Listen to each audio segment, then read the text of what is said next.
السلام عليكم ورحمة الله وبركاته. بسم الله والصلاة والسلام على رسول الله وبعد.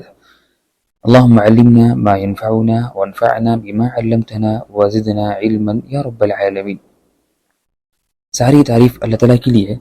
اور اس کے بعد صلاۃ والسلام ہو ہمارے آخری رسول امام الانبیاء محمد مصطفیٰ صلی اللہ علیہ وسلم کی ذات گرامی پر. محترم سامعین کرام، یہ ہماری دوسری کلاس اور دوسرا درس ہے پاروں کے خلاصوں کے متعلق. آج ہم لوگ انشاءاللہ دوسرا پارہ پڑھیں گے اور دیکھتے ہیں کہ اس میں ہمارے لیے کیا کیا فائدے اور نصیحتیں ہیں. دوسرا پارہ بھی مکمل طور پر سورہ بقرہ میں آتا ہے. اس پارے کی شروعات میں اللہ سبحانہ وتعالی نے ذکر کیا قبلے کی تبدیل کا قصہ کہ اللہ نے قبلے کو تبدیل کیا مسجد اقصی سے لے کر مسجد حرام. اور پھر اس کے بعد اللہ سبحانہ وتعالی نے ذکر کیا، اللہ اپنے کچھ نشانیاں ذکر کی. پھر اس کے بعد اللہ سبحانہ وتعالی نے حلال روزی کا ذکر کیا اور جو حرام کھانے ہیں اس کا بھی ذکر کیا. پھر اس کے بعد اللہ سبحانہ وتعالی نے نیکی کا ذکر کیا کہ نیکی کا مفہوم کیا ہے، نیکی کس کو کہتے ہیں. پھر اس کے بعد اللہ سبحانہ وتعالی نے جرم کی سزا اور قتل کی سزا کا ذکر کیا. پھر اس کے بعد اللہ سبحانہ وتعالی نے روزوں کے مسائل ذکر کیے اور اس میں رمضان کا ذکر آیا. اور اس کے بعد پھر اللہ سبحانہ وتعالی نے جہاد کے کچھ مسائل ذکر کیے. پھر اس کے بعد حج کے مسائل آئے. پھر اس کے بعد اللہ سبحانہ وتعالی نے یتیموں کا اور پھر حیض کے مسائل. پھر اس کے بعد اللہ سبحانہ وتعالی نے گھریلو مسائل ذکر کیے، اس طرح کے نکاح کا ہو، طلاق کا ہو، خلا کا ہو اور رضاعت کا ہو. اس طرح سے پھر اللہ سبحانہ وتعالی نے یہ پارے کو ختم کیا بنی اسرائیل کے ایک قصے سے. تو یہ پارے کا خلاصہ ہے. اور اب ہم آتے ہیں کہ ہمیں اس پارے میں کیا کیا فائدے ملتے ہیں. پہلے ہم دیکھتے ہیں کہ یہاں پر اللہ سبحانہ وتعالی نے سب سے پہلے ذکر کیا قبلے کی تبدیل کا قصہ کہ پہلے قبلہ تھا بیت المقدس مسجد اقصی کی طرف. پھر اللہ نے اس کو تبدیل کیا اور قبلہ اس کو تبدیل کر قبلے کا رخ کیا مسجد اقصی کی طرف، مسجد حرام کی طرف، مکے کی طرف. پھر اللہ نے ذکر کیا کہ نا اس حکم پر، اللہ کے اس حکم پر صرف بیوقوف لوگ ہی اس پر اعتراض کرتے ہیں. تو اس سے معلوم ہوا کہ اللہ کے احکامات پر اور اللہ کے آرڈرز پر صرف بیوقوف لوگ ہی اعتراض کرتے ہیں، ورنہ عقل مند لوگ وہ فوری طور پر اللہ تعالیٰ کے حکم کو تسلیم کرتے ہیں اور مانتے ہیں اور جانتے ہیں کہ اسی میں خیر ہے، اللہ کے حکم میں خیر ہے. اور اللہ تعالیٰ نے اس قبلے کے تبدیل کا ذکر کرنے سے پہلے اللہ نے ذکر کیا تھا ابراہیم علیہ السلام کا قصہ جو پہلے پارے کے آخر میں تھا. تو اللہ نے ابراہیم علیہ السلام کا قصہ ذکر کیا اور پھر اس میں کعبے کے بنانے کا ذکر کیا، کعبے کی تعمیر کا ذکر کیا اور کعبے کی عظمت بیان کی. پھر اللہ نے اس کے بعد پھر حکم دیا کہ تم قبلہ چینج کر دو اور بدل دو، تاکہ اللہ نے ذکر اس لیے کیا قصہ ابراہیم علیہ السلام کا اس سے پہلے تاکہ لوگوں کے دلوں میں کعبے کی عظمت آ جائے. جب ان کے دلوں میں کعبے کی عظمت آ گئی اور انہیں یہ بھی بتایا گیا کہ نا یہ تو اے یہودی تو تمہارے والد نے بنایا ہے گھر، اس لیے کہ یہود کے بھی والد کہ جو اوپر کے والد ہے وہ بھی ابراہیم علیہ السلام ہے، یہ بھی کعبہ تمہارے والد کا بنایا ہوا گھر ہے.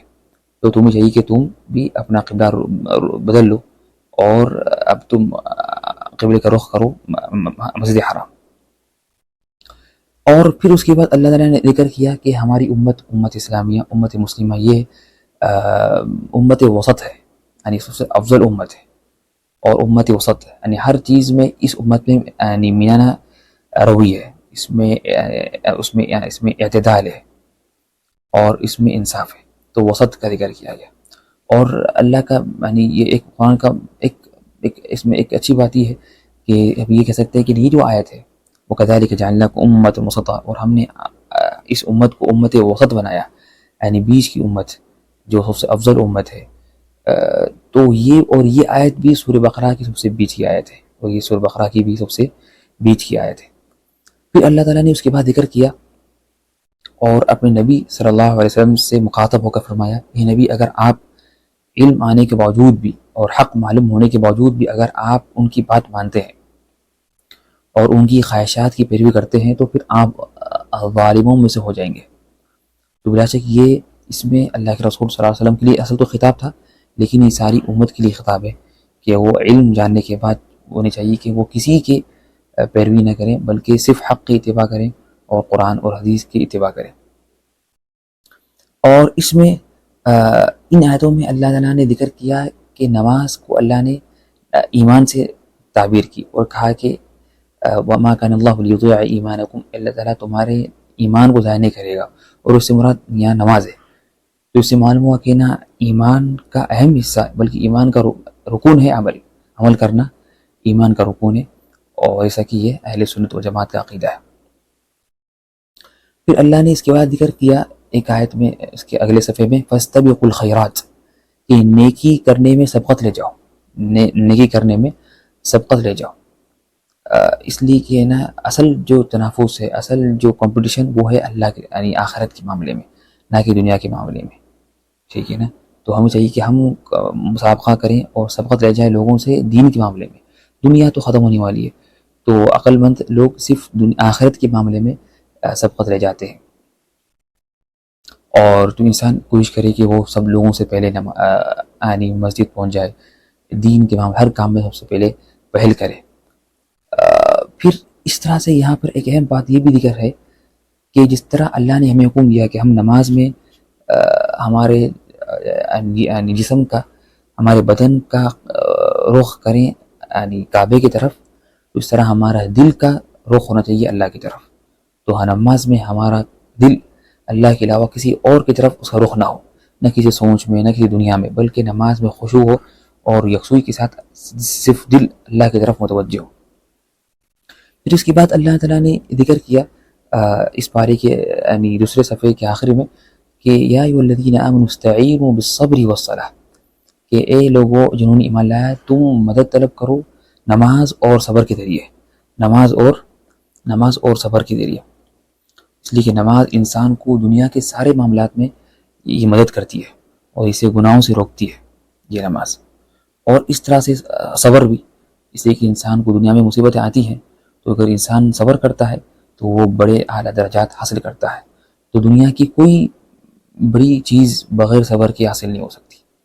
اور نماز میں یہ تو اللہ کی مدد ہے، بغیر اللہ کی مدد اور بغیر صبر کے انسان ہے نا کوئی چیز حاصل نہیں کر سکتا۔ پھر اللہ سبحانہ وتعالی نے یہاں ذکر کیا کہ خوشخبری دو، پھر اللہ نے یہاں ذکر کیا اس کے بعد کہ اللہ تعالیٰ ہمیں ضرور آزمائے گا، اللہ تعالیٰ ہمیں ضرور آزمائے گا۔ تو اوپر کہ اللہ نے اس کی قسم کھائی کہ ہم تمہیں ضرور آزمائیں گے، کبھی ڈر سے، کبھی بھوک سے، کبھی کسی قریبی شخص کی وفات سے، دنیا میں آزمائش آنے والی ہے۔ تو اللہ نے یہاں پر قسم کھا کے کہا کہ ہم تمہیں ضرور آزمائیں گے اس دنیا میں، تو لیکن ہمارا کام کیا ہے؟ صبر کرنا۔ تو اس سے معلوم ہوا کہ ہمیں دنیا میں آزمائش آنے والی ہے، دنیا آزمائش گاہ ہے اور یہاں تو آزمائش آتی ہے، ہمارا کام ہے کہ ہم صبر کریں اور جان لیں کہ صبر کرنے کے لیے صبر کرنے والوں کے لیے بڑی بشارت ہے۔ تو اللہ نے فرمایا وبشر الصابرین، اے نبی آپ خوشخبری دیجیے صبر کرنے والوں کے لیے۔ اور آزمائش آتی ہے اس لیے تاکہ امتحان لیا جائے، تاکہ ایگزام ہو اور معلوم ہو کہ کون پکا مومن ہے اور کون صبر کرتا ہے اور کون پکا مومن نہیں ہے۔ تو آزمائش کا اصل مقصد امتحان ہے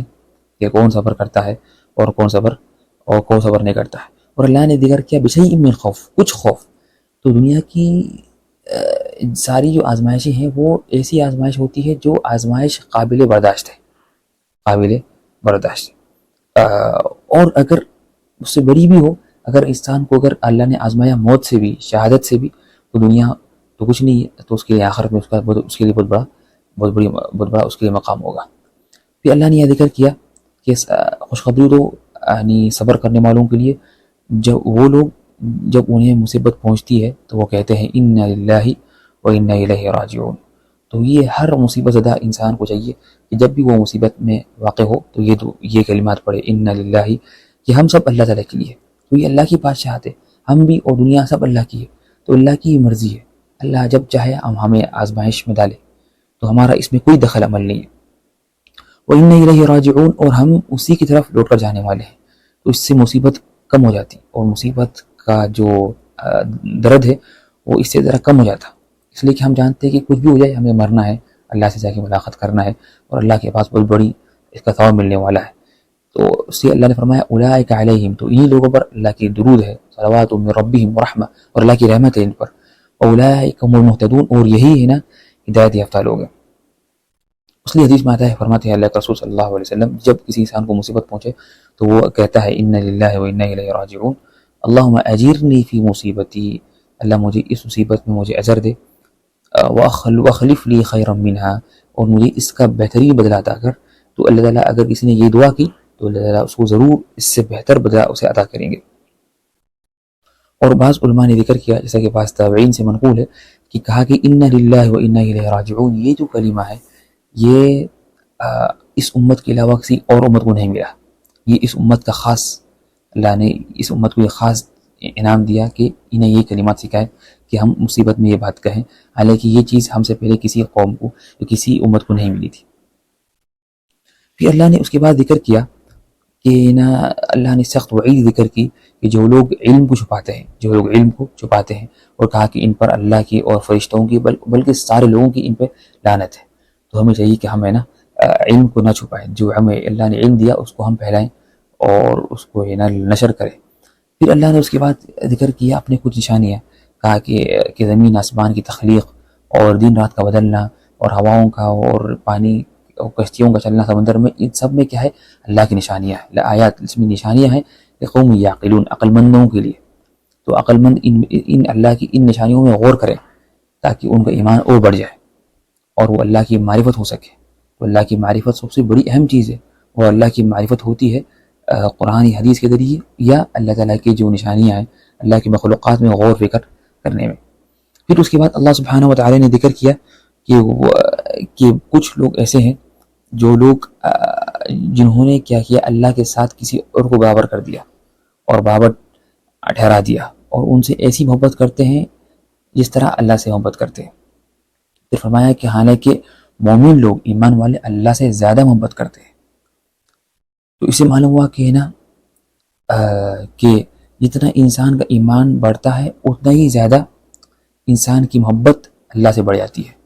تو اللہ سے زیادہ محبت ہونا یہ ایمان کی زیادہ ہونے کی علامت ہے، اور اللہ سے محبت کم ہونا یہ ایمان کی کم ہونے کی نشانی ہے۔ مومنوں کی اہم نشانی ہے کہ وہ اللہ سے سخت اور زیادہ محبت کرتے ہیں۔ اور محبت کی علامت کیا ہے؟ کہ محبت اگر ہو تو اس کی علامت یہ ہوتی ہے کہ انسان اللہ کا ذکر کثرت سے کرے۔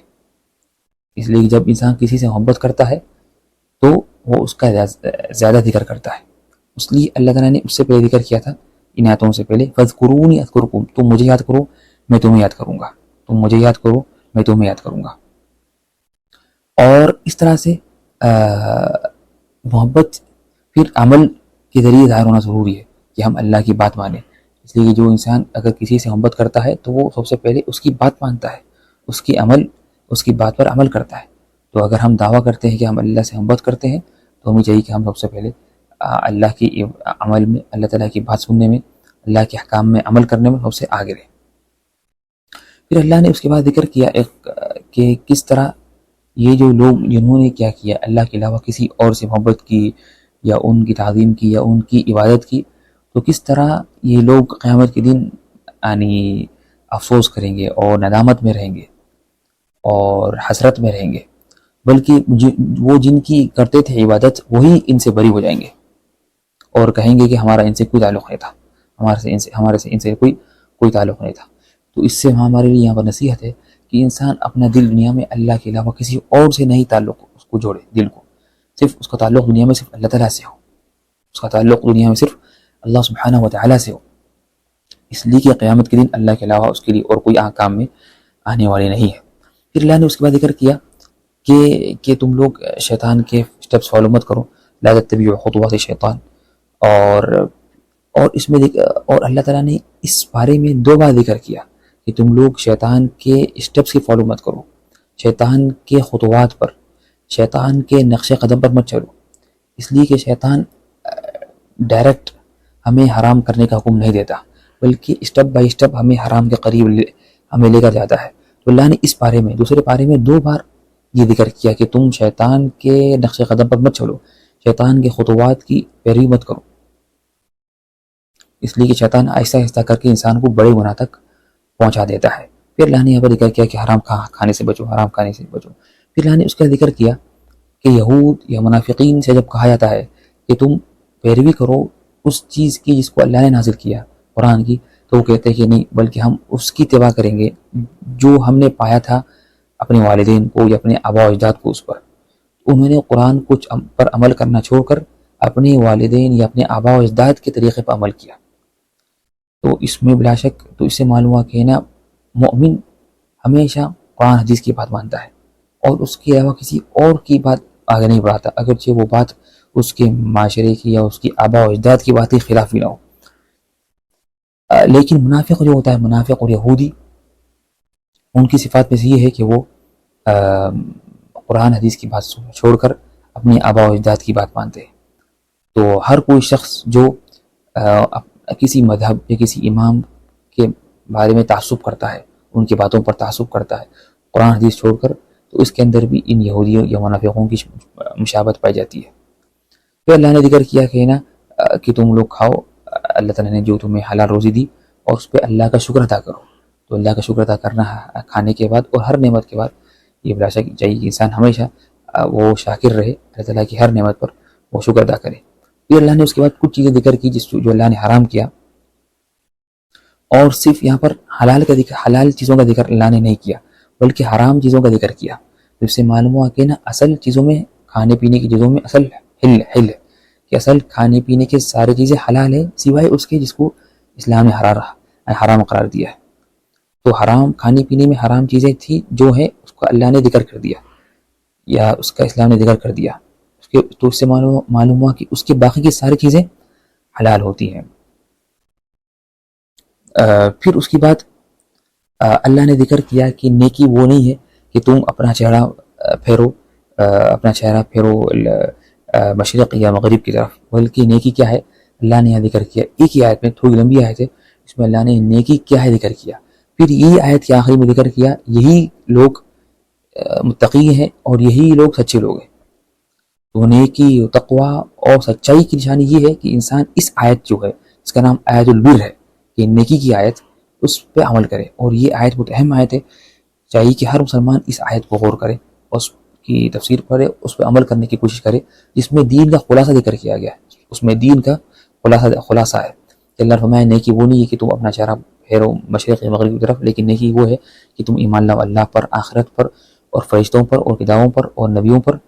اور مال خرچ کرو اپنے جو قریبی جو رشتہ داروں پر، یتیموں پر، مسکینوں پر، اور ابن سبیل پر، اور مسافروں پر،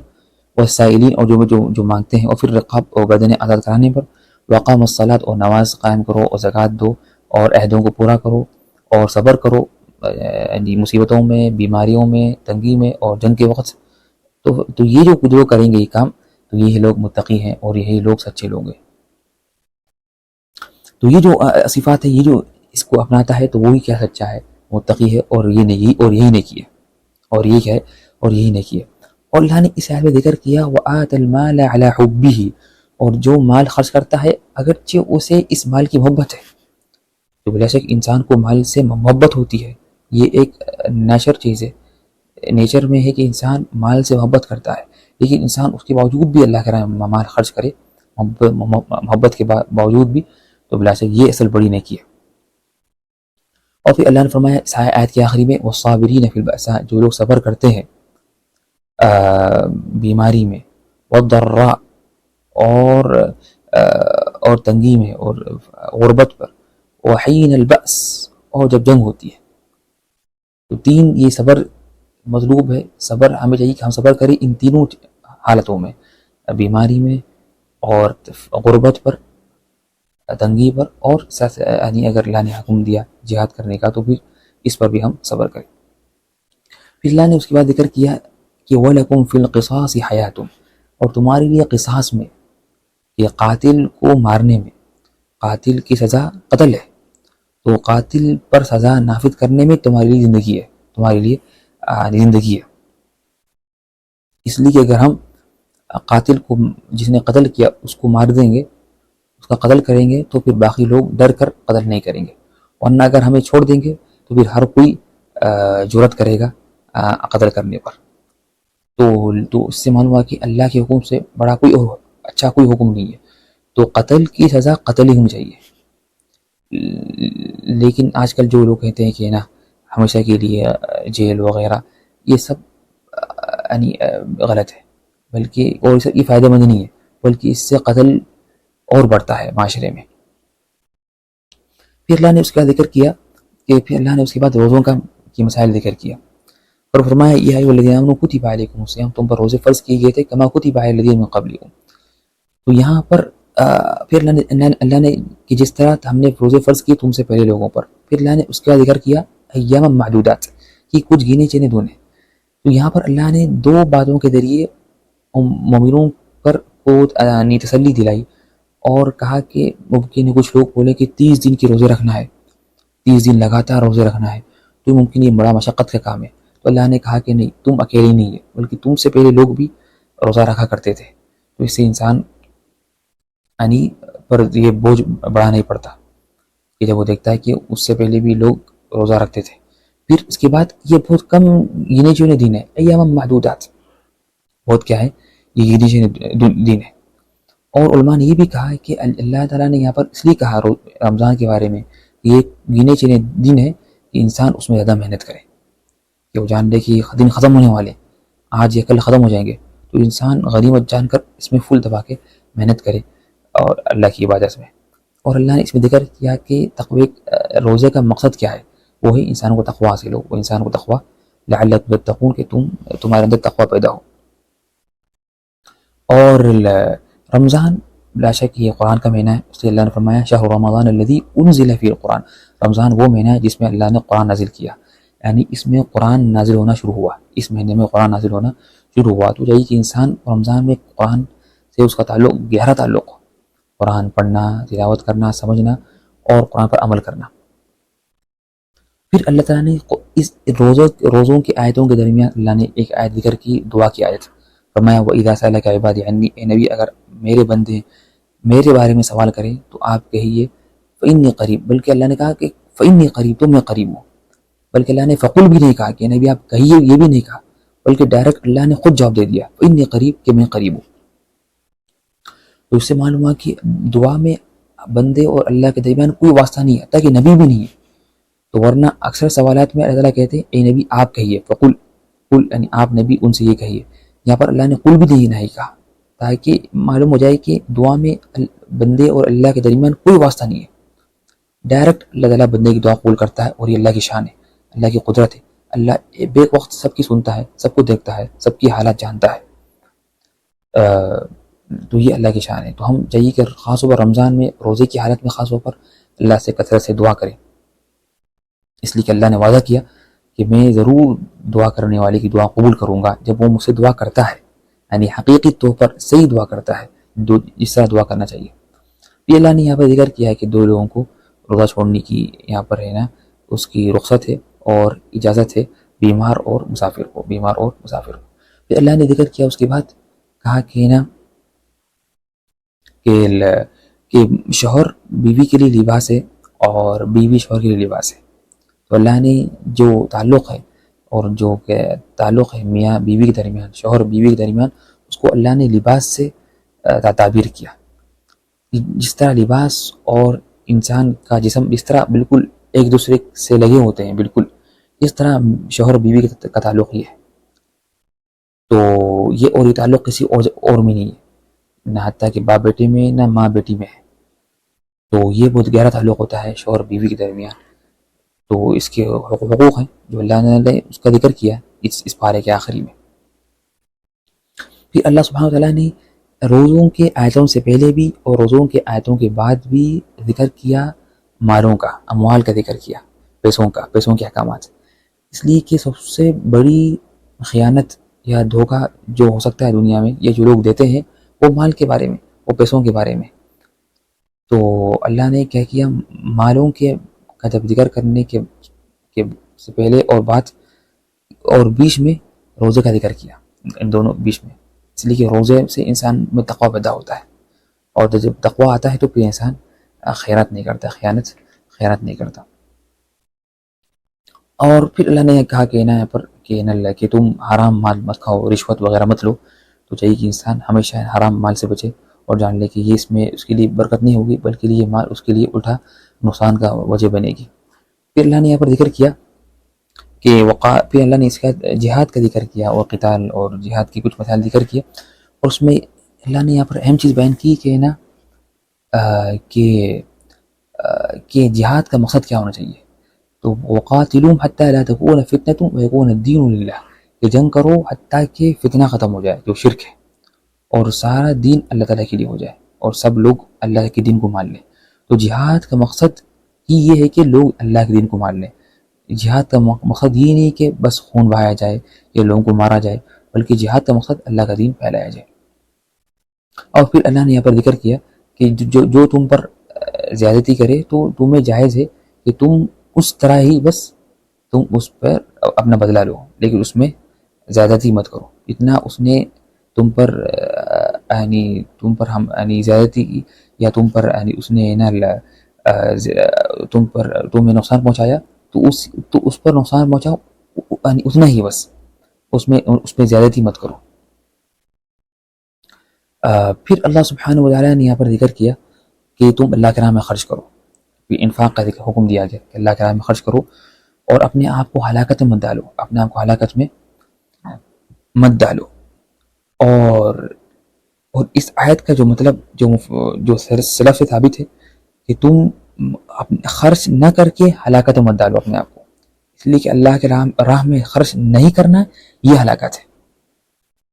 اسی لوگ سمجھتے ہیں کہ خرچ کرنے سے پیسہ کم ہو جائے گا، بلکہ اللہ تعالیٰ کہتے ہیں کہ خرچ نہ کرنا یہ ہلاکت ہے. یہ کیا ہے؟ یہ ہلاکت ہے. تو اللہ خاص طور پر اللہ جہاد کے معاملے میں یا دین کے پھیلانے کے معاملے میں چاہیے کہ انسان ہے نا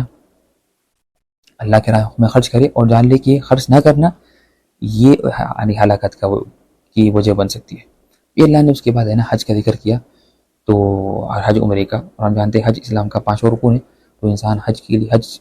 اگر وہ بالغ ہو جائے تو اس پر حج واجب ہو جاتا ہے. اگر اس کے پاس طاقت ہے تو انسان کوشش کرے، اس لیے اللہ نے کہ وہ حج کرے. اور زندگی میں اللہ نے صرف ایک ہی بار حج کو فرض کیا ہے. اور اس میں ایک اہم بات یہاں پر ان آیتوں سے پہلے اللہ نے ایک بات ذکر کی تھی کہ وَلَيْسَ الْبِرُّ بِأَن تَأْتُوا الْبُيُوتَ مِن ظُهُورِهَا، کہ کچھ عرب کی عادت تھی کہ وہ جب حج سے واپس آتے یا کچھ چیزوں سے، تو وہ اپنے گھر کے پچھلے ڈور سے گھستے اندر، اپنے گھر کے اندر. اس طرح سے ان کے پاس کچھ عادات تھیں. تو اللہ نے فرمایا کہ یہ سب غلط چیز ہے، بلکہ ہے نا جس طرح سے انسان چاہیے کہ نا وہ ہے نا جو معمول ہے اسی طرح سے اپنے گھر میں داخل ہو. تو اس سے معلوم، تو اس میں یہ آیت کا عام مطلب ہے کہ انسان ہر کام کو اسی کے راستے سے کرے جو عام راستہ ہے اس کا. ہر جگہ جائے اور ہر کام کرے اس کے اس راستے سے جو اس کا معمول کا راستہ ہے. کوئی الگ راستہ یا کوئی الگ طریقہ اپنانے کی کوشش نہ کرے. اور پھر اس کے بعد اللہ تعالیٰ نے یہاں پر ذکر کیا کہ یہاں پر کہ تم حج میں توشہ اختیار کرو. یعنی تو زہد یہ نہیں ہے کہ انسان حج کے لیے نکلے بغیر توشے کے، نہیں، بلکہ توشہ اختیار کرنا چاہیے انسان کو. تو اللہ فرمایا تو توشہ اختیار کرو. تقویٰ یہ نہیں ہے کہ نا انسان گھر سے نکل جائے حج کے لیے بغیر توشے کے، حج کے لیے نکل جائے بغیر توشے کے. تو فرمایا وتزودوا، اور توشہ اختیار کرو، اور سب سے بہترین توشہ تقویٰ ہے، اور سب سے بہترین توشہ تقویٰ ہے. پھر اللہ نے حکم دیا کہ حج کے بعد اللہ کا ذکر کیا کرو. اور اللہ نے وہاں بھی ذکر کیا تھا روزوں کے آیتوں میں کہ روزوں کے آخری میں اللہ کی بڑائی بیان کرو. تو ہر عبادت کے بعد ہمیں حکم دیا گیا کہ ہم اللہ کا ذکر کریں، اللہ کی بڑائی بیان کریں، اللہ کا ذکر کریں. اس لیے کہ عبادتیں تو ختم ہو جاتی لیکن اللہ کا ذکر ہمیشہ باقی رہتا. اور اس کے بعد اللہ تعالیٰ نے یہاں پر استغفار کا بھی حکم دیا روزوں کے یعنی حج کے مسائل کے دوران. اس لیے کہ انسان سے تو کمی ہوتی ہے، تو اللہ تعالیٰ نے حکم دیا کہ انسان ہے نا ہر نیک عمل کے بعد، نماز کے بعد، حج کے بعد استغفار کرے کہ تاکہ اسے جو کمی ہو گئی ہے اس عبادت میں وہ ختم ہو جائے، اس کو اللہ معاف کر دے۔ پھر اللہ نے ہمیں یہاں پر ایک بہترین دعا سکھائی، یعنی حج کے آیتوں کے آخری میں، کہ ربنا آتنا فی الدنیا حسنہ وفی الآخرۃ حسنہ وقنا عذاب النار، کہ اللہ ہمیں دنیا میں بھی نیکی عطا کر اور آخرت میں بھی نیکی عطا کر اور بھلائی عطا کر، وقنا عذاب النار، اور ہمیں جہنم کی آگ سے بچا۔ تو یہ انتہائی جامع دعا ہے، اس میں دنیا آخرت کی ساری بلائیں جمع ہو گئی، تو انسان کو چاہیے کہ ہمیشہ یہ دعا کرتے رہے۔ پھر اللہ نے اس کے بعد ذکر کیا حج کی آیتوں کے بعد ایک ایسے منافقوں کی صفات بیان کی، اور کہا کہ کچھ لوگ ایسے ہوتے ہیں جن کی بات بہت اچھی ہوتی ہے، بلکہ آپ کو ان کی بات پسند آتی ہے تو بات بہت اچھی کہتے ہیں، اور لیکن وہ حقیقت میں بہت ہی کیا ہے، یعنی بدمعاش قسم کے ہیں، اور وہ جھگڑا کرنے والے ہیں، تو اس سے معلوم ہوا کہ انسان کہ ہم کبھی بھی لوگوں کے ظاہر سے مغرور نہ ہو، اس لیے کہ ممکن ہے کچھ لوگ ظاہر میں بہت اچھی بات کہتے ہیں، اچھا ان کا منظر ہے، لیکن حقیقت میں وہ اس کے بالکل خلاف ہے، تو انسان چاہیے کہ ہمیشہ صرف ظاہر سے وہ دھوکے میں نہ آئے کسی کے، بلکہ اس کے بارے میں پوچھ تاچھ کرے، اس کے باطن کو جاننے کی کوشش کرے۔ اور کہا کہ یہی لوگ جو منافق ہیں جب انہیں کہتے ہیں کہ اللہ سے ڈرو تو یہ تکبر کرتے ہیں اور بات نہیں مانتے، تو بلا شک منافقوں کی اہم نشانی ہے کہ وہ نصیحت قبول نہیں کرتے، بلکہ نصیحت قبول کرنے میں کمی سمجھتے ہیں، بلکہ مومن ہمیشہ ہر کسی سے نصیحت قبول کرتا ہے، بلکہ وہ خوش ہوتا ہے جو اس کو نصیحت کرتا ہے۔ پھر اللہ نے ذکر کیا اس کے بعد کہ تم لوگ اسلام میں مکمل داخل ہو جاؤ، اور یہ نہیں کہ جو مرضی میں جو اپنی خواہش تھی اس پر عمل کیا، اور جس پر جو آپ کے خواہش کے خلاف ہے اس پر عمل نہیں کیا، نہیں، بلکہ چاہیے کہ مسلمان ہمیشہ ہر حالت میں وہ مکمل دین پر عمل کرے، چاہے وہ اس کی خواہش کے مطابق ہو یا مطابق نہ ہو۔ پھر اللہ نے یہاں پر ذکر کیا اس کے بعد کہ کافروں کی عادت ہے کہ وہ ہمیشہ مومنوں کا مذاق اڑاتے ہیں، وَيَسْخَرُونَ مِنَ الَّذِينَ آمَنُوا، تو اس میں اشارہ ہے مومنوں کے لیے کہ تم اپنے دین کا کام ان کے مذاق اڑانے سے مت روکو، اس لیے کہ وہ مذاق اڑائیں گے، بلکہ یہ طریقہ ہے، پہلے اڑاتے رہے، ابھی بھی اڑائیں گے اور بعد میں بھی تمہارا مذاق کریں گے، لیکن مومن کا کام یہ ہے کہ وہ لوگوں کی بات کی پرواہ نہیں کرتا، بلکہ وہ اپنے کام میں لگا ہوا رہتا ہے، دعوت کے اور دین کے کام میں وہ لگا ہوا رہتا۔ پھر اللہ نے اس کے بعد ایک اہم چیز ذکر کی کہ کیا تم کہ وہ جو ہے کہ نا صبر کے متعلق کہ فرمایا کیا تم نے گمان کیا کہ تم داخل ہو جاؤ جنت میں بغیر کسی مصیبت کے، حالانکہ تم پر ایسی مصیبتیں نہیں آئی جو تم سے پہلے لوگوں پر آئی تھی مصیبت، کہ انہیں یعنی بیماری آئی، تنگی آئی، غربت آئی، اور اتنی بڑی مصیبتیں آئی حتیٰ کہ رسول اور ایمان والے کہتے کہ اللہ کی مدد کب آنے والی ہے، تو اللہ نے فرمایا جان لو اللہ کی مدد قریب ہے۔ تو انسان کو چاہیے کہ مسلمان دنیا میں صبر کرے، دنیا میں مصیبتیں آئیں گی ضرور، بلکہ کبھی سخت مصیبتیں بھی آئیں گی، لیکن انسان ان سب میں کیا کرے، صبر کرے، ان سب میں وہ ہے نا صبر کرے، اور صبر کرنے سے اسے نا فائدہ ہوگا، اور اللہ کی مدد انشاءاللہ ضرور آنے والی ہے۔ اور کبھی کبھار اللہ کی مدد ذرا دیر سے اس لیے آتی تاکہ بندوں کا تعلق اور اللہ کے علاوہ کسی اور سب اور چیزوں سے کٹ جائے، اور انہیں اللہ کے علاوہ کسی اور سے امید بالکل نہ ہو، یعنی دنیا کے اسباب مکمل ختم ہو جائیں، اب صرف اللہ تعالیٰ ہی باقی رہے، تو اس وقت اللہ کی مدد آتی ہے، تاکہ یہ امتحان ہو، اور یہ بندوں کے لیے درس ہوتا ہے کہ مصیبتوں میں مدد کرنے والا صرف اللہ اکیلا ہے، دنیا کے کبھی وسائل کام میں نہیں آتے، اس لیے کہ سب اللہ کے ہاتھ میں۔ پھر اللہ تعالیٰ نے یہاں پر ذکر کیا کہ تم خرچ کرو، اگر تمہیں خرچ کرنا ہے تو سب سے پہلے اپنے جو قریبی لوگوں پر خرچ کرو، والدین پر اور یتیموں پر، اور جو قریبی جو رشتہ دار ہیں ان پر خرچ کرو۔ تو خرچ اگر کوئی انسان چاہتا ہے کہ وہ اللہ کے راہ میں خرچ کرے، تو سب سے افضل اس کے لیے وہ ہے کہ وہ خرچ کرے اپنے قریبی لوگوں پر، پھر اللہ نے اس کے بعد ایک اہم آیت ذکر کی کہ تم پر جہاد فرض کیا گیا، حالانکہ وہ تمہیں پسند نہیں ہے۔ پھر اللہ نے فرمایا کہ اور کتنے ایسی چیزیں ہیں جو تمہیں پسند نہ ہوں، حالانکہ اس میں تمہارے لیے خیر ہے، اور کتنی ایسی چیزیں ہیں جو تمہیں جس سے تم محبت کرتے ہو اور جو تم چاہتے ہو اس کو، لیکن اس میں تمہارے لیے شر ہے اور نقصان ہے، اور اللہ جانتا ہے اور تم نہیں جانتے۔ تو کبھی ایسا ہوتا ہے کہ انسان کبھی کوئی چیز کو چاہتا ہے لیکن اس میں اس کے لیے نقصان ہوتا ہے، اور کسی انسان کو نہیں چاہتا اور ناپسند کرتا ہے لیکن اس میں اس کے لیے خیر ہوتا ہے. پھر اللہ نے تو انسان چاہیے کہ نا وہ اللہ کی تقدیر پر راضی ہو جائے, اللہ کی تقدیر پر راضی رہے اور جانے کہ اللہ تعالیٰ جاننے والا ہے. پھر اس کے بعد اللہ نے ذکر کیا کہ کافر تمہارے جنگ کرتے رہیں گے حتیٰ کہ تمہیں تمہارے دین سے واپس کر دے اور تمہیں تمہارے دین سے نکال دے. تو اس سے معلوم ہوا کہ کافروں کی جو جنگ ہے ہمارے سے, یا کافر جو ہمارے سے جنگ کرتے ہیں, اس کا اہم مقصد یہی ہے کہ وہ ہمیں دین سے ہٹا دیں. اگرچہ انہوں نے اس کا کوئی بھی اور دعویٰ کیا ہے کہ کسی اور نام رکھا ہے, لیکن ان کا مقصد, کافروں کا ہمارے سے جنگ کرنے کا مقصد یہ ہوتا کہ مسلمان دین چھوڑ دیں. پھر اللہ نے اس کے بعد ایک یہ چیز ذکر کی کہ اللہ جانتا ہے کہ مفسد کون ہے اور مصلح کون ہے. یعنی یہ اللہ نے جب ذکر کیا یعنی یتیموں کے مال کے بارے میں, تو اللہ نے کہا کہ اللہ جانتا ہے کہ مفسد کون ہے, فساد کی نیت سے کون ہے اور اصلاح کی نیت سے کون ہے, اللہ جانتا ہے, اللہ ان کو جانتا ہے. تو بہت سے ایسی چیزیں ہیں جو اس میں ہو سکتا ہے کہ انسان ہے نا اس میں ہے نا جا کر اچھا بھی کرے اور برا بھی کرے. تو چاہیے کہ انسان ایسی حالتوں میں اللہ تعالیٰ کو یاد کرے اور اس میں اصلاح کی نیت سے جائے اور فساد کی نیت سے نہ جائے. اس لیے یہ ممکن ہے وہ دھوکہ دے کر لوگوں کو دھوکہ دے دے, یعنی کہ اس کی نیت بری ہے, لیکن اللہ تعالیٰ تو اس کو جانتا ہے, اللہ تعالیٰ اس کو جانتا ہے. تو اللہ تعالیٰ سے کوئی چیز چھپی بھی نہیں ہے. پھر اللہ نے اس کے بعد ذکر کیا کہ جب اللہ نے حیض کی آیتیں ذکر کی کہ حیض کی حالت میں جائز نہیں کہ انسان شوہر اپنی بیوی سے بستری کرے, تو کہا کہ ان اللہ یحب التوابین ویحب المتطہرین, کہ اللہ تعالیٰ توبہ کرنے والوں کو اور طہارت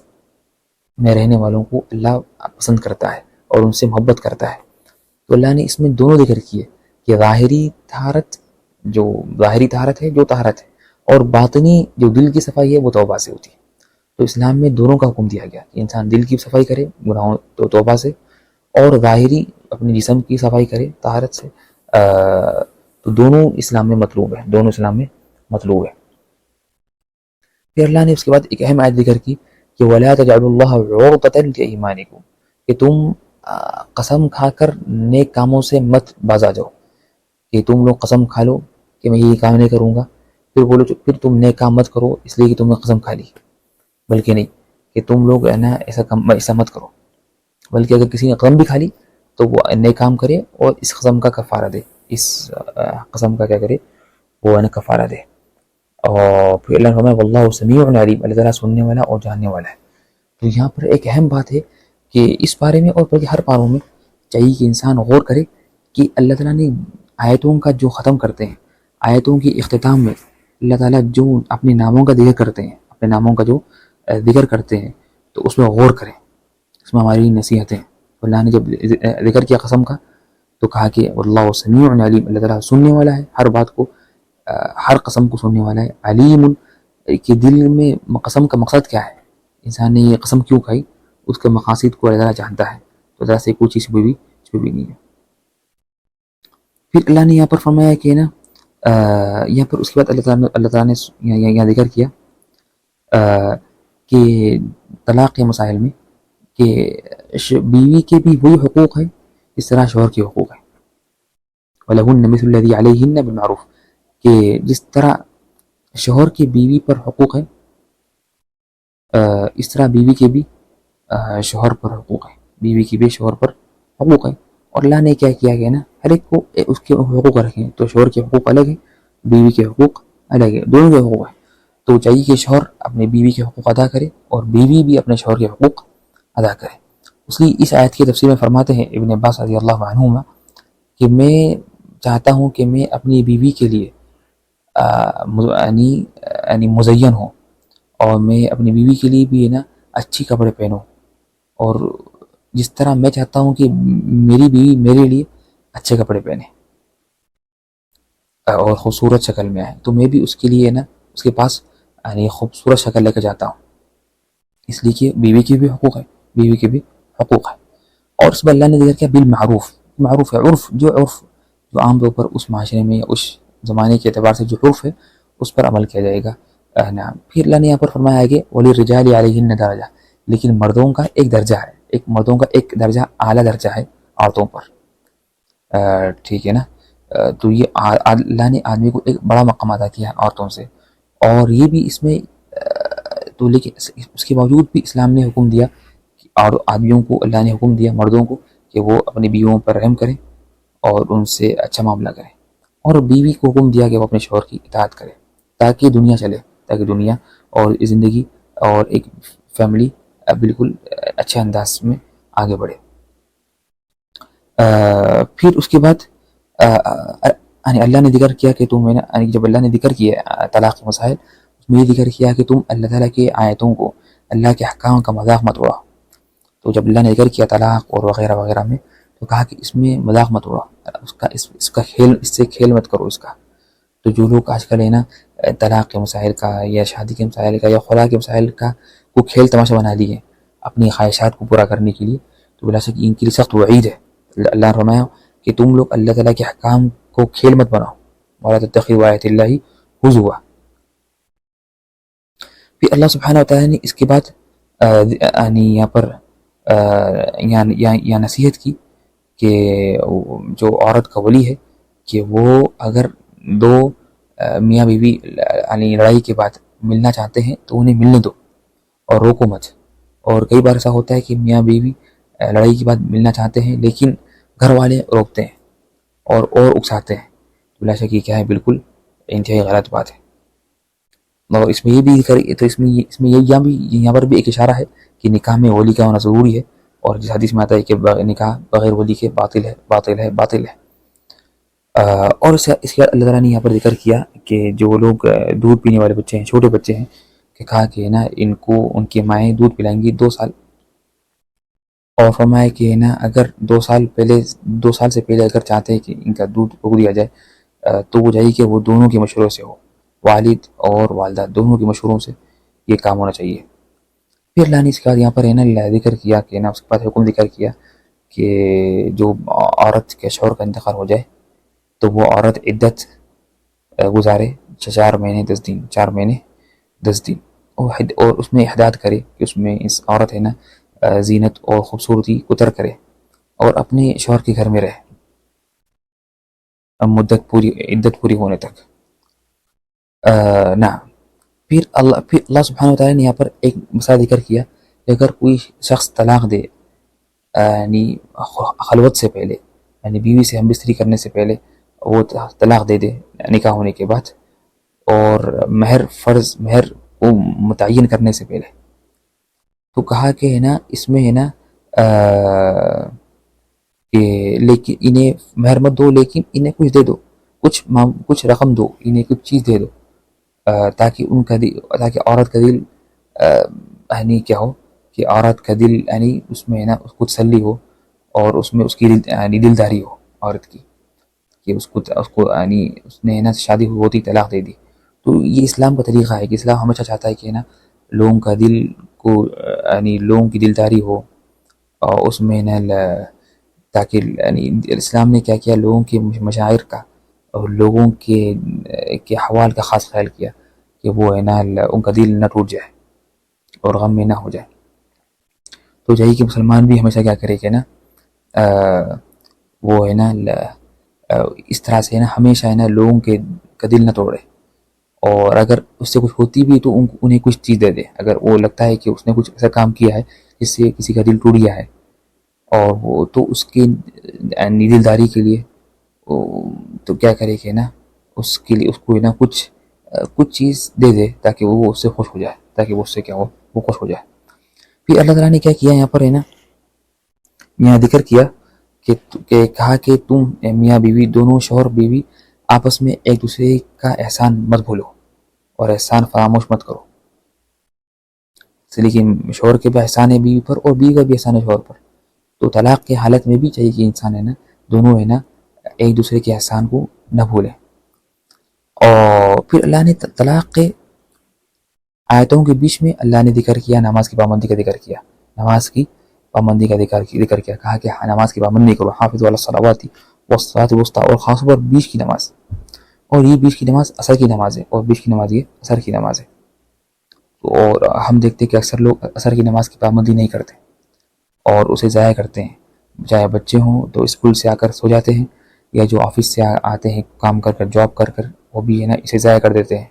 تو عصر کی نماز کی پابندی کرنا بہت اہم ہے، اور باقی سارے نمازوں کی پابندی اہم ہے. اور یہاں پر ایک اشارہ ہے کہ گھر کے معاملات یعنی سدھرنے میں نماز کی پابندی بہت اہم چیز ہے. گھر کے حالات سدھرنے میں نماز کی پابندی بہت اہم چیز ہے. بلکہ اللہ نے یہ فرمایا کہ اگر تم ڈر ہو، اگر تم جنگ کی حالت میں ہو تو تم نماز پڑھو، چاہے سوار ہو یا تم چلتے ہوئے. یعنی اگر تم سوار بھی ہو تو تم نماز پڑھو. تو حتیٰ کہ تو نماز معاف بالکل نہیں ہے، حتیٰ کہ جنگ کی حالت میں. جنگ کی حالت میں بھی نماز معاف نہیں ہے. تو جب جنگ کی حالت میں نماز معاف نہیں ہے تو پھر عام حالتوں میں چاہیے انسان تو بالکل نماز تو کیسی معاف ہوگی. پھر اللہ نے اس کے بعد ذکر کیا یہاں پر کہ یہاں پر اللہ نے ذکر کیا کہ ایک قصہ ذکر کیا کہ بنی اسرائیل کی قوم کا، کہ جنہوں نے موت کے ڈر سے اپنا ملک چھوڑ کے بھاگ گئے تھے. تو لیکن اللہ نے کہا کہ اللہ نے انہیں وہاں بھی انہیں کیا کیا، موت دے دی. تو اس سے یہاں پر نصیحت ملتی ہے کہ نا یعنی موت سے بھاگنے سے انسان تقدیر نہیں بدلتی. یعنی اللہ کی جو تقدیر ہے وہ ہونے والی ہے، وہ کیسا بھی ہو کے رہے گی. انسان کتنا ہی بھاگ جائے اس سے، لیکن تقدیر تو اللہ نے جو مقدر کر دیا وہ نہ ہو کر ہی رہے گا، وہ نہ ہو کر ہی رہے گا. تو انسان اسباب اختیار کرے اور اللہ کی تقدیر سے بھاگنے کی کوشش نہ کرے. اور اس کے بعد اللہ نے ابھارا ہے اللہ کے راہ میں خرچ کرنے پر، اور فرمایا کہ کون ہے وہ جو اللہ کو قرض دے، کون ہے وہ جو اللہ کو قرض دے. تو اللہ نے اللہ کے راہ میں خرچ کرنا کی مشابہت دی جیسا کہ کوئی اللہ کو قرض دے رہا ہے. اس لیے کہ جب جو قرض دینے والا قرض لینے والے سے امید رکھتا ہے کہ وہ اس قرض واپس کرے گا، اس طرح سے جو اللہ کے راہ میں خرچ کرتا ہے تو اس سے امید رہے گی کہ اللہ اسے اس کا بہترین بدلہ دے گا، دنیا میں یا تو پھر آخرت میں. دنیا میں یا وہ آخرت میں. پھر اللہ نے اس پارے کے آخر میں قصہ ذکر کیا بنی اسرائیل کا، کہ انہوں نے طلب کیا تھا کہ ہم پر کوئی بادشاہ بنایا جائے، ہمیں کوئی بادشاہ دیا جائے. تو اور انہوں نے طلب کیا بادشاہ بنانا نبی سے. تو یہ کام نبیوں کا کام ہوتا ہے، یا اگر نبی نہیں ہے تو معاشرے کے بڑے عقل مند لوگ، ہر کوئی نہیں، ہر چھوٹے بڑے، بلکہ صرف معاشرے کے بڑے لوگ، عقل مند لوگ، وہ جمع ہو کر کسی بادشاہ کو اختیار کریں گے. اور بادشاہ ہونا ضروری ہے تاکہ کسی ملک یا کسی قوم کے حالات سدھریں، تو اس کے لیے ایک بادشاہ ہونا ضروری ہے. اور اللہ نے یہاں پر ایک ذکر کیا کہ اللہ نے جس کو نبی بنایا تھا، جس کو بادشاہ بنایا ان کے قوم میں سے جو طالوت تھا، تو اللہ نے ذکر کیا کہ وہ قوت میں اور علم میں ان سے بڑھ کر ہے. تو علم کے لحاظ سے بھی اور بدنی قوت سے بھی وہ ان میں آگے ہے. تو یہ دو چیزیں ہونا ضروری ہے بادشاہ میں یا کسی بھی صاحب ولایت میں یا کسی بھی جو ذمہ دار میں، کہ وہ اس کے پاس علم ہو اور اس کے پاس عقل ہو، عقل مند ہو، ذہانت ہو اور تجربہ ہو، اس کے ساتھ ساتھ وہ قوت والا ہو. تو یہ دو چیزیں ہونا ضروری ہے ایک بادشاہ کے اندر یا کوئی بھی ذمہ دار کے اندر. پھر اللہ نے اس کے بعد ذکر کیا کہ جب جنگ ہوئی تین کی تو فرمایا کہ کتنے ایسے گروہ ہیں جو کم ہیں وہ بڑے گروہ پر غالب آ جاتے ہیں اللہ کے حکم سے. تو اس لیے کہ اصل ایمان کا ہے، ایمان کا اصل یہاں پر حساب ہوتا ہے کہ مومن اگرچہ کم ہے لیکن وہ اپنے ایمان کی قوت سے وہ زیادہ گروہ پر غالب آ جاتے ہیں اور حاوی ہو جاتے ہیں، اس لیے کہ وہ ان کے پاس ایمان ہے اللہ کے حکم سے اور صبر کے ساتھ. پھر اللہ نے یہاں پر دعا سکھائی، ایک بہترین دعا، کہ جب بھی جنگ کے موقع پر انسان یہ دعا کرے کہ ربنا افرغ علینا صبرا وثبت اقدامنا وانصرنا علی القوم الکافرین. اے اللہ ہمیں صبر عطا کر اور ہمیں ہمارے پیروں میں ثابت قدمی عطا کر اور ہمیں جیت عطا کر اور کامیابی عطا کر کافروں پر.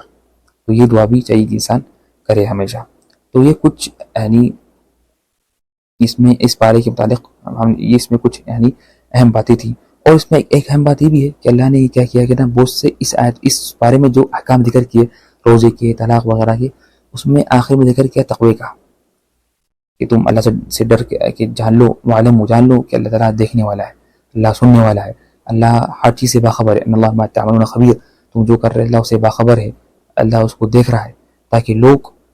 ہر حالت میں، طلاق میں، نکاح میں، مال کے معاملات میں، مالی معاملات میں، ہمیشہ اللہ کو یاد رکھیں، اللہ کی مراقبت رکھیں اور جانیں کہ اللہ انہیں دیکھ رہا ہے، اللہ انہیں جانتا ہے، اللہ ان کی ہر چیز سے باخبر ہے.